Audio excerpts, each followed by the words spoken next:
मंजू जी, राधे राधे महाराज जी। महाराज जी, आपके चरणों में कोटि कोटि प्रणाम। महाराज जी, देह में रहकर भी देह से मुक्त विदेह कैसे रह सकते हैं? हाँ, क्यों नहीं रह सकते? आप नींद में होते हैं तो आप देह में रहते हैं क्या? जब आप नींद में होते हैं तब आप देह में रहते हैं क्या? नहीं ना। आपको भान तो नहीं होता देह का? आप जब स्वप्न में होते हैं तब आप देह में होते हैं क्या? नहीं ना। आपको भान नहीं रहता?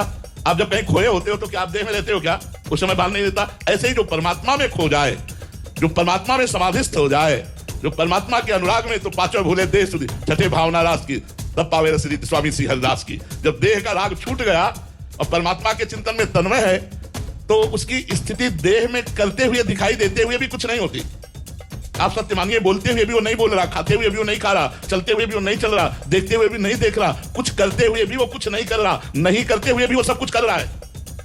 यही तो बात है, कर्म में अकर्म और अकर्म में कर्म। थोड़ा अध्यात्म की ऊंचाई पर बढ़ो। जब एक इंजेक्शन में इतनी सामर्थ्य है कि वो यहां लगा दिया जाए और यहां से काटा जाए तो मुझे दुख का अनुभव नहीं होगा, तो क्या परमात्मा के चिंतन में इतनी सामर्थ्य नहीं है कि शरीर के दुख सुख के ऊपर उठा दे हमको?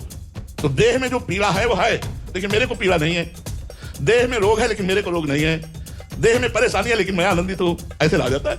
जो जल में कमल का फूल रहे, वो जल से ही पैदा हुआ, जल में ही रह रहा है लेकिन वो जल से अलग है। ऐसे ही देह से ही पैदा हुआ, देह में ही रह रहा हूं लेकिन देह से अलग हूं। ये केवल प्रवचन नहीं है, ये है भजन करो। भजन, भजन से हर स्थिति प्राप्त हो जाएगी। भजन से एक आपको हम कैसे बताएं हमारे हृदय में कितना आनंद रहता है? हर समय एक आनंद रहता है। उसी आनंद में सारे दुख भूल गए, सारे कष्ट भूल गए। नहीं तो केवल तुम्हें रिपोर्ट दे दी जाए कि आपकी किडनी खराब हो रही है, फिर फोटो खींची जाए आपकी, तो अंतर पड़ जाएगा। ये केवल बात सुनते ही अंतर पड़ जाएगा, दोनों किडनी खराब होने जा रही हैं। प्रवचन सुनना भूल जाओगे, दिमाग तुम्हारा वहीं चला जाएगा। दोनों किडनी, यहां दोनों किडनी फेल है तब प्रवचन हो रहा है। आज से नहीं फेल है, 20 वर्ष हो गए। भगवान का भरोसा और भगवान का बल, ये एक अलौकिक बल होता है, एक अलौकिक बल होता है। इसलिए कहते हैं भगवान से जुड़ो, भगवान के नाम से जुड़ो, फिर देखो कर तुम अकर तुम अन्यथा कर तुम, सर्व समर्थ भगवान कैसे तुम्हारा जीवन यापन करते हैं। बड़ा आनंदमय जीवन हो जाता है, दुखमय होने पर भी आनंदमय हो जाता है। कृतज्ञ जी, भोपाल से। राधे राधे महाराज जी। गुरुदेव भगवान, राधा वल्लभ लाल और उनके प्रेम को जल्द से जल्द प्राप्त करने का सबसे तेज, सटीक और असरदार उपाय कोई है महाराज जी? हाँ, प्रेम मूल यह नाम है, प्रेमी रसिक जपत यह नाम, प्रेम मगन निजुबन विश्राम श्री हरिवंश जहां रहे। प्रेम प्रवाह परे जन सोई, तब क्यों लोक वेद सुधि होई, जब हरिवंश कृपा करी, व्रत संयम तब कौन कराई, संतत सकल सुनो चितलाई श्री हरिवंश प्रताप जस नाम। प्रेम मूल यह नाम है।